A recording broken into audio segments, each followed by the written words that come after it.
I am Daniel Colascione. I'm at Google on the Android core performance team based in Seattle. I do a variety of systems level work. For the last little while, I've been working on a new experimental tool that can really help refine our understanding of the trace data model and the sorts of questions that we can ask when examining trace lines.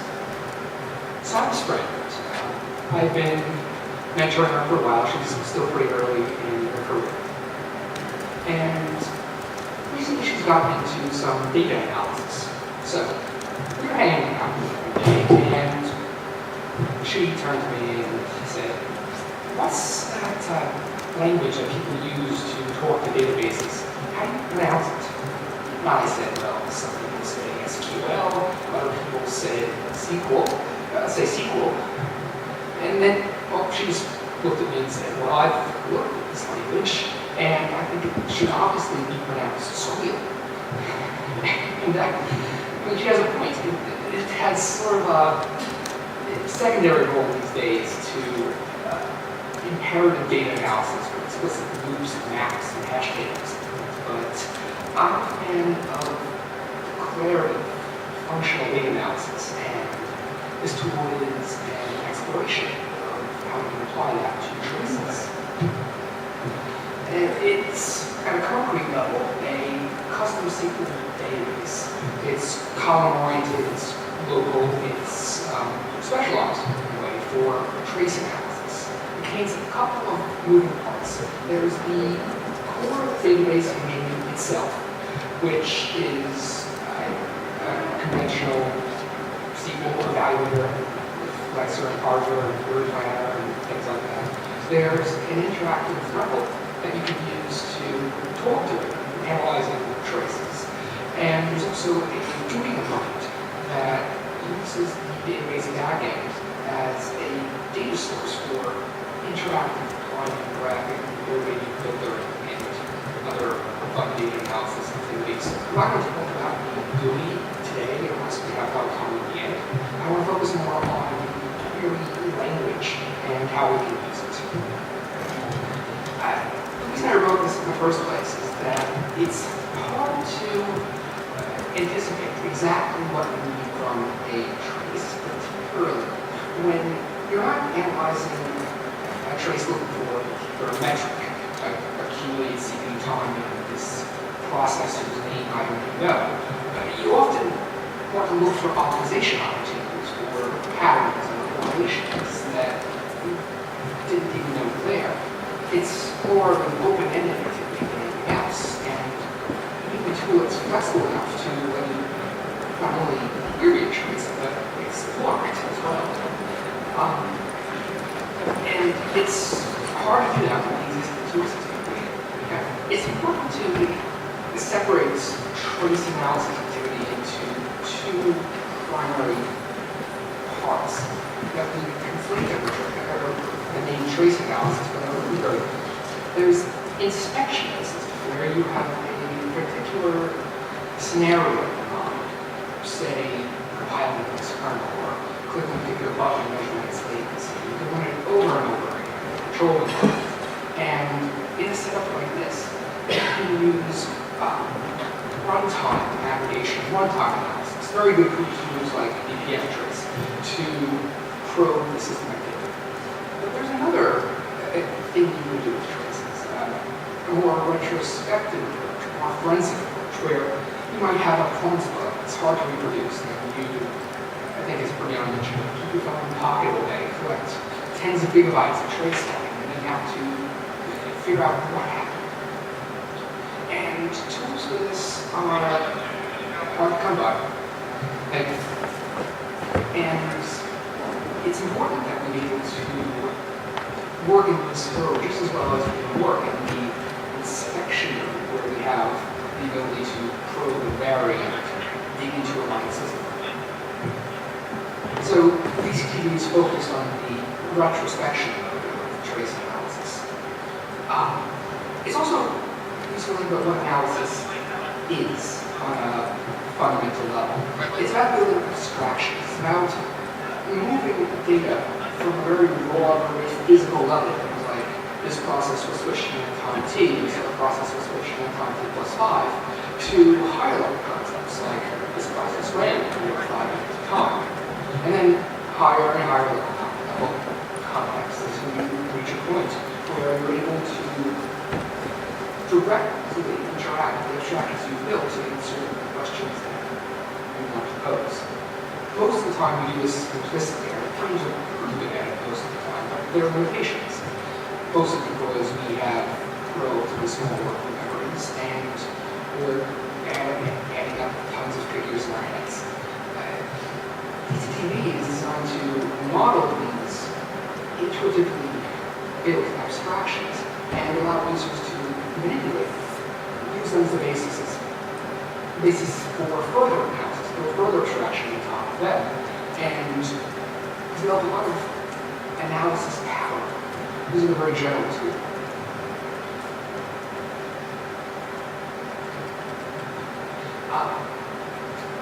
Another reason I this is that it's very easy to make mistakes when analyzing trace data, particularly when you have different things happening on a system sample with varying frequencies, with varying context, and reported using varying units. So I've tried to structure DCTV in such a way that it will reject the text to perform operations as mathematical nonsense. It keeps track of physical units as they propagate through queries from trace files to outputs. And not only do conversions for you, but will also make sure that the queries you ask are physically meaningful. It's not possible, for example, to add a pig to trace files. That doesn't make sense. You can also define units similar to provide additional safeguards if you're analyzing system memory use, for example. You can separately model memory and RAM versus amount of disk storage you want to use for other purpose. It's generally designed to be ergonomic in other senses as well. For example, in these long traces, it's very common to see reused process IDs and thread IDs and so on. Simplistic aggregation over these bodies will easily enhances. You can try to be very careful about this when performing manual analysis, but a more holistic, safer approach is to automatically transfer process and their IDs into virtual ones that are guaranteed unique within the particular analysis context. Of course, being able to map those back to the original real IDs if you need to. Another reason to write the system is to achieve performance on these large traces. These databases also unique, which means that we need reasonable query response times. But it's also important to be able to work on larger than memory data sets. And I like the term big data for this because I hear that I think huge clusters and interoperability with those LLMs and that. I'm not talking about data files that are that big, but we definitely be able to handle data sets that are larger and that we don't impose arbitrary limits on the amount of memory that we can size the trace that we can examine if we care about this laptop, for example, has 60 gigabytes of memory and I want to analyze 60 gigabyte traces on it. The undefined data model is columnar, which means specifically that we store each field, each trace event, each column, and each table in a separate density factor, which we actually compress as well for further recalling. And that we use only those arrays that we need to perform a computation at a particular time. And more conventionally than this, when it's a tuple one, particular tables of values are stored sequentially, going out together, and store an entire row, and the next row, and the next row, and so on. So you will read the entire table, you will need orders of columns. These is the opposite of that. We also try to avoid the need to specify explicit index creation routines that are trying to hash things interactively and so on. The idea is to make it as simple and low maintenance as possible. And there's actually some really interesting and recent progress on how to do this at a database level. It's also important that this thing run in an embedded context. I'm not talking about a Raspberry Pi. I'm talking about in the context of a single process, a single application that someone starts and runs like any desktop application or even runs in a browser. So a big complicated database management system like Postgres is out. So motivation system. I want to talk about how exactly you model traces and how you write queries against them. Basically, each trace event into a trace file, whether it comes from a cat record that is updated, whether it comes from any data source, is represented as a row in a table. The table type corresponds to type of events. And each column of this table corresponds to one field in the script event. For example, for schedule switch, you might have previous phase in the column and next phase in the column, and so on. You load a trace, you start analyzing a trace by mounting it as part of a prefix of the SQL namespace that DCTV maintains as part of the session. And we try to support multiple input formats with pretty aggressive formats. For example, this is a very simple query. You see here that we married that trace up as that trace as the my trace prefix. And then we're able to select from the raw events table corresponding to that trace, count of the next column for well, schedule switch. This is a relatively small trace. And we extend the conventional SQL data model in a way that is interesting how it's important to understand how it's different from other databases. Normally, SQL works on rows, each of which has a particular value for a particular column. You think of them as points in high-dimensional space where we have one dimension for a column. But standard SQL doesn't know anything about relationships between these points. It lets you do set operations on them, but it will not fundamentally change your data. DCTV's model is based on supporting this point-based analysis, but also supporting intervals. And these are especially useful for intervals on time dimension.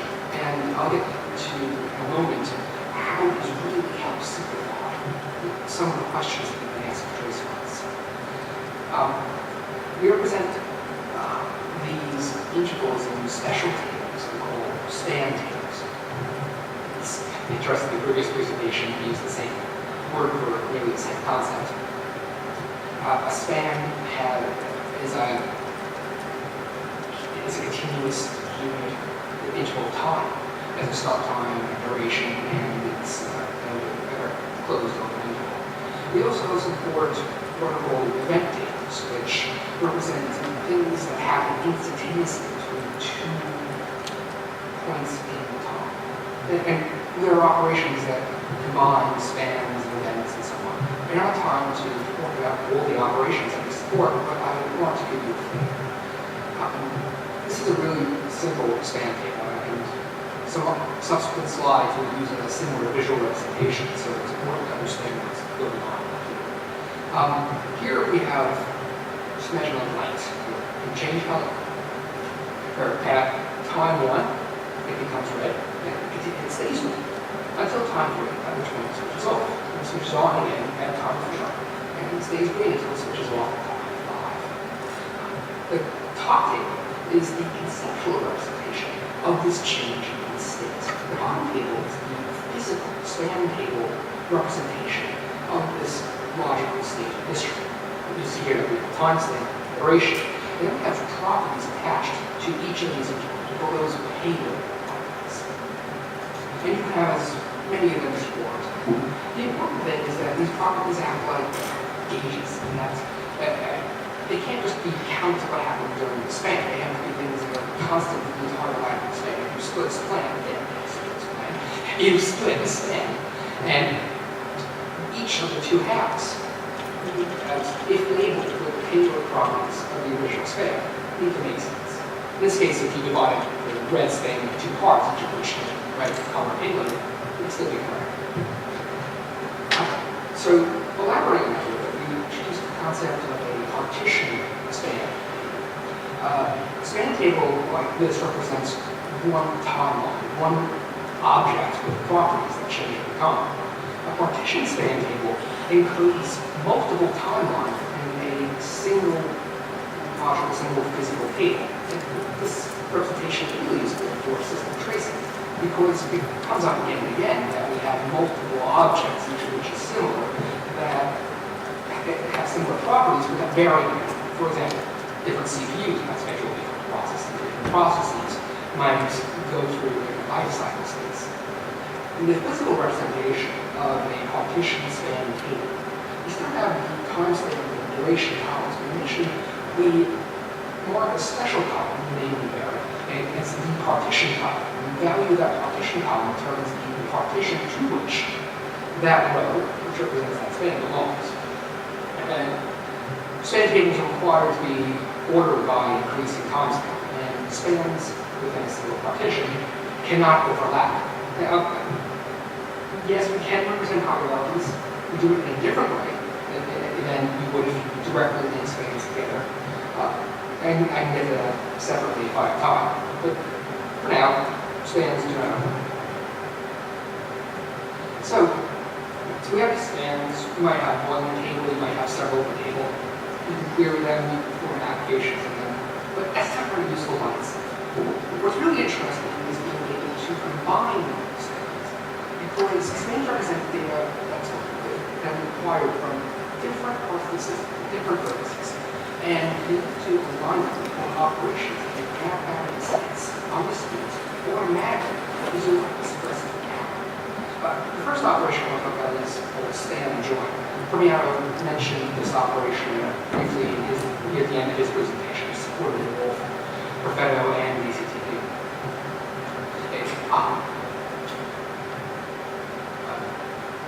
It's mainly useful as a way to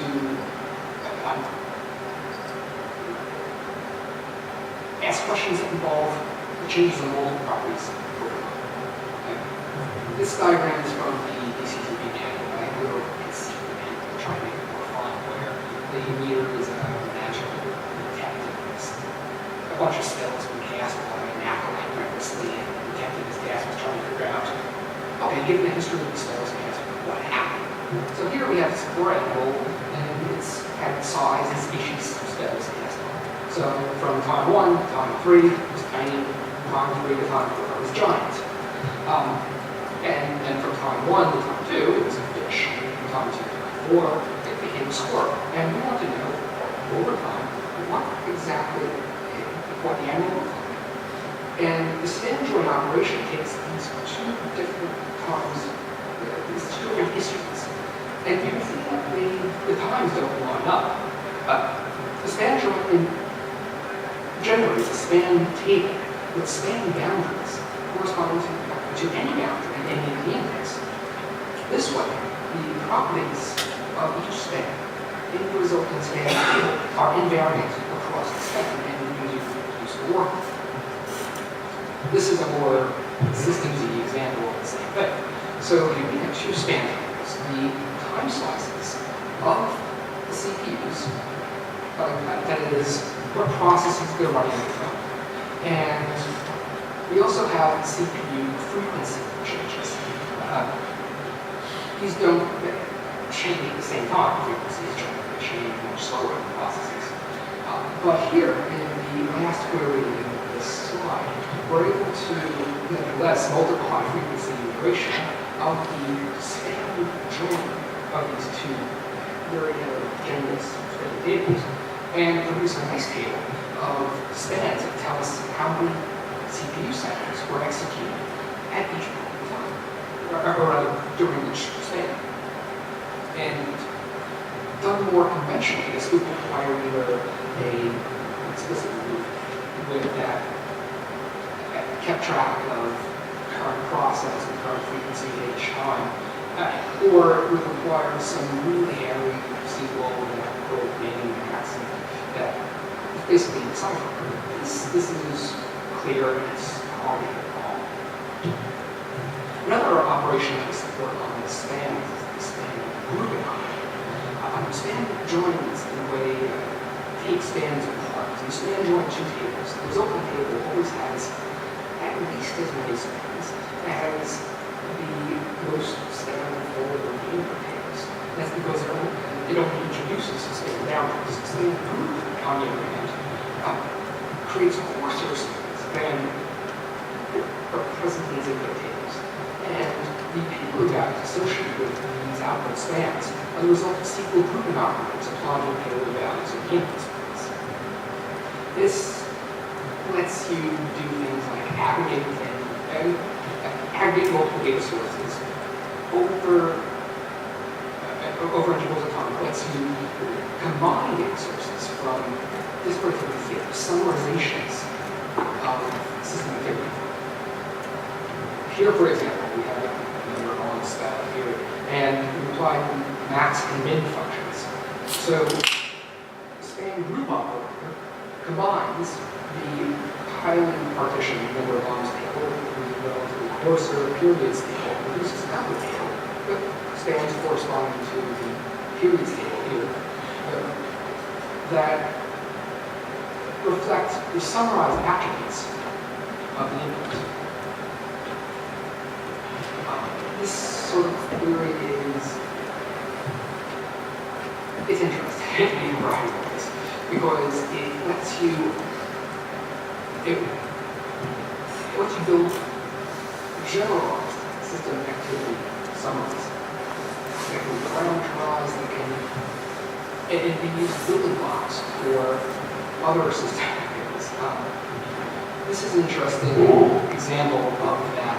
Here, we're computing average CPU use over fixed duration for bit. We're basically quantizing system idle, the percentage of system time spent idle. This table could be served, for example, as the input to a CPU use graph. And it's important to note that we're not sampling a system or whatever count, we're not sampling the CPU count. We're deriving this directly from the time slice from the schedule switch events. And it's also important to note that DCTV itself doesn't have any particular concept of CQs. We're building this abstraction based entirely on the input tables and the general purpose primitives that these have. Specifically, what we're going to do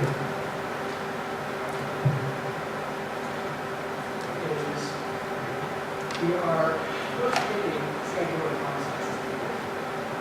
We're applying this data value function called with all partitions. It basically returns the sort of spans of a partition span table through which all spans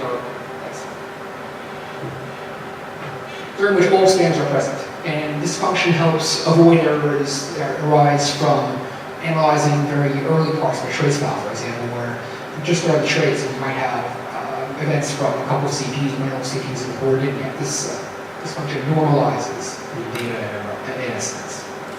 From there, we are selecting the sum of the durations of the time spent in each span. And we're additionally summing the duration of the spans corresponding to CPU 0. And we're calling this idle time. This is total time. This operator here tells us to group span, to form an unpartitioned output span from a span table from a partitioned span table. So this squashes down all the CPUs, and we shouldn't have had a slide, ignore that moment. It squashes all the CPU timelines into one.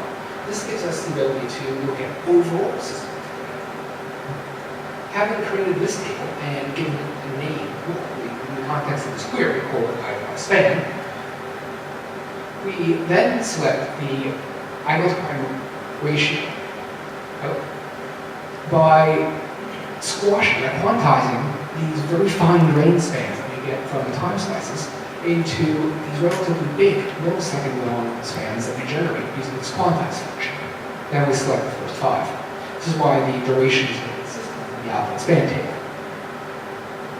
And it's important to emphasize that this is a general purpose algorithm. It's not something specific to CPUs or that.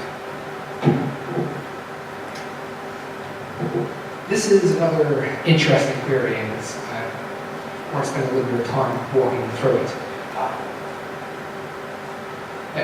This uses the time series to spans function. This function is important because it's what imports raw events that we get from input traces into these spans that we can then use for further computation. The function takes a list of sources, each source being a table of events, and a particular mode for each source. Modes are things like start, and stop, things like that. Basically, the idea being that in any trace input where events don't describe discrete events in a logical sense, but rather denote intervals in time, you can always describe the way in which these events denote intervals in time by separating them into categories. Some events say that, okay, the thing started or it stopped. Some events just record the time at which a given thing changed state. And by abstracting over these different models of event reporting, we can allow DCTV to record a large variety of events without having to understand anything. So anyway, we've selected these from the Android event log. You don't have to understand what this it's called an A trace that it comes from. But this basically means that we have a list of frames where we mark frame boundaries by looking at each time each begin frame is called. Each time that's called, we say, okay, the previous frame has ended, your new frame has begun. Then we select from that frame span table, which we just built, the frames that took longer than 17 milliseconds to run. Because DCTV does comprehensive dimensional analysis, we're able to just write 17 milliseconds there, and we'll do all the conversion and the checking and so on for you. Internally uses nanoseconds. Then, here, we take all the bad frame integrals and it's called broadcasting into the time slices table that we saw previously. This operation basically creates a subset of the time slice table, in which each output span, which only the output spans that intersect with the bad frame span, which is unpartitioned, exists. Then, taken from this filtered time slice table, we can select the process name, CPU, total time spent, and then group that by process name by CPU. This entire query basically gives us a nice summary of who is to blame for frames that took too long to render, assuming that they're taking too long because of excessive CPU use. And I like this query because it demonstrates how you build up abstractions. You're able to combine them in ways that are both succinct and comprehensible.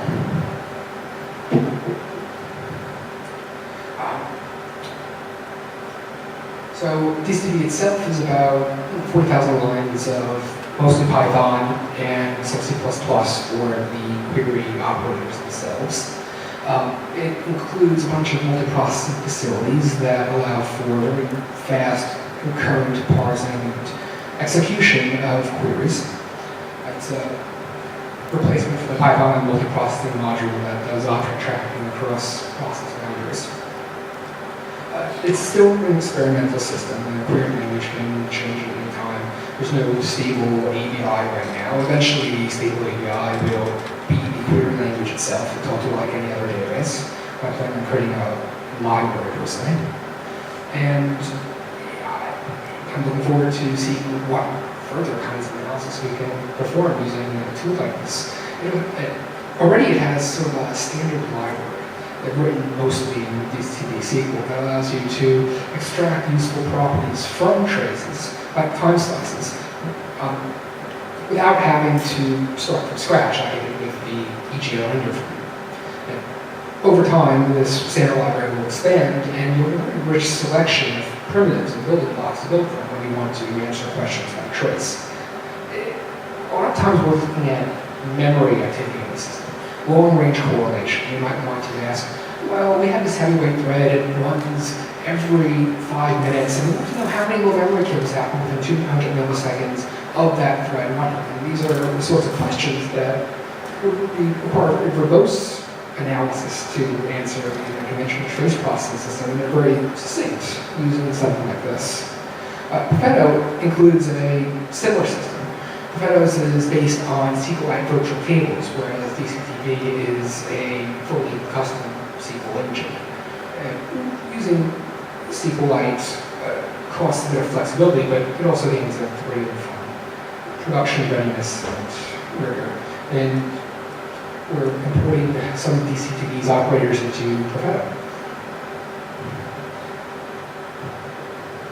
Some of the things I want to do with the system include explicit support for analyzing sample events. Not explicit in the sense that the data model has to change, but in the sense that I want to provide prepackaged operators that take perf events and that package them up in a way that we can easily join with some of these span events that we get from ftrace.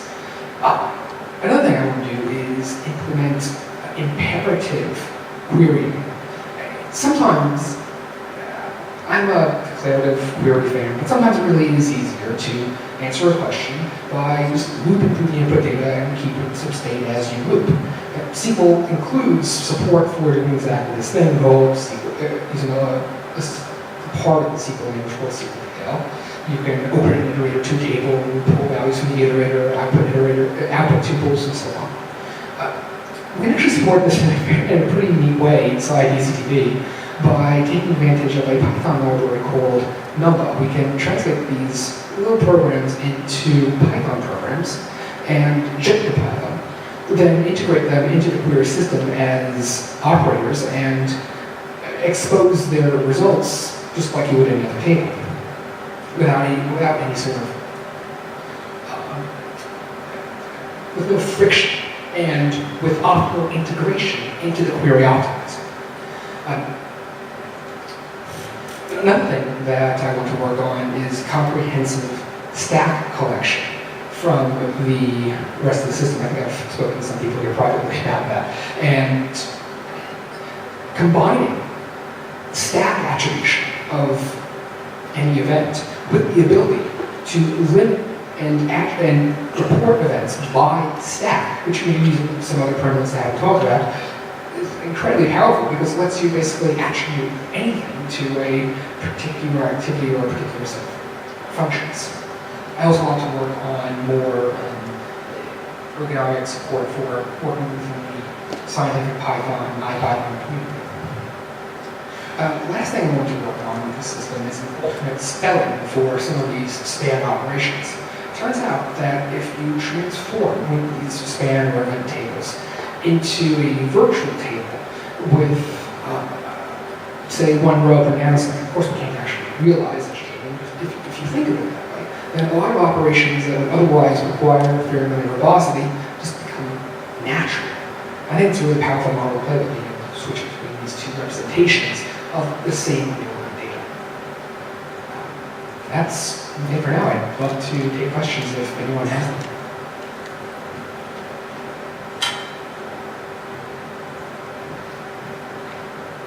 Any questions?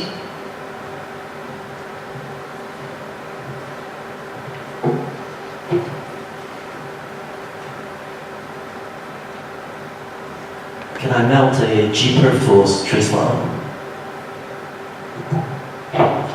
Not currently, because I haven't implemented any code to import gtools trace files, but with an importer I see no reason why it wouldn't be possible to do that. Oh, one thing I forgot to mention is that it's an explicit design goal system to be able to mount multiple trace files into the same session and write queries that incorporate data from both. This way, it's easy to do comparative analysis of different runs, each corresponding to a trace number. Other questions? Thank you very much.